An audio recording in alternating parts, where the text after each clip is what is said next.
करके तोरल मिलेला टुकनी धर के आवे गोरी तै मुँह बिनेला आहू बहाना करके तोरल मिलेला दोनों झूम लेबो नाच लेबो वो गाबो बस तरिहा गाना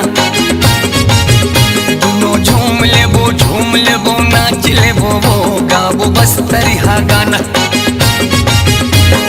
मैं शहर के रानी बाबू का बताऊं तोला नहीं जाऊं जंगल झाड़ी डर लगते मोला।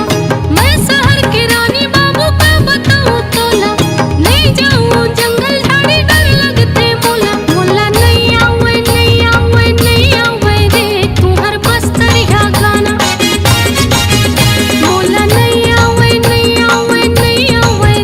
तुम्हार बस तरिहा गाना।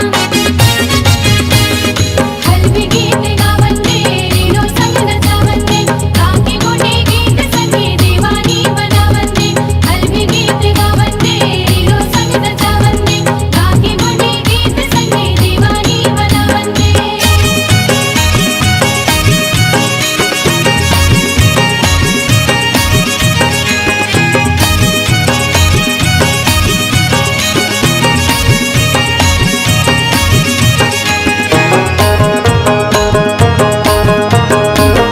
मिले आवे तैहा गोरी सराई के छैहा संगे साथी नहीं है कोनो कैसे आऊं भैया। रास्ता मोर देखत रही मिल गया हूँ मैं हाँ जोरे जोरे जाबो संगे दोनों जान भैया।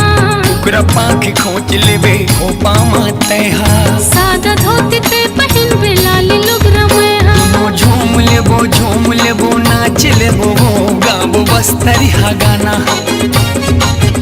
दोनों झूम लेबो नाच लेबो वो गाबो बस तरिहा गाना।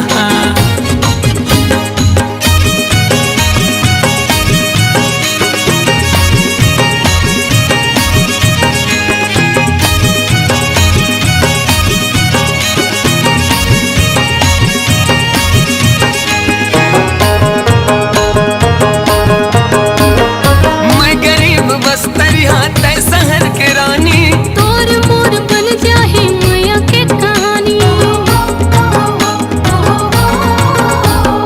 बड़े सुघर लागे मोला तोर मीठ बानी चूड़ी पहना के मोला बना ले दीवानी। लाली बिंदिया लाली चूड़ी तुर बला हूँ मैं हाँ दुल्हन बना के राजा ले जा मोला तैहा।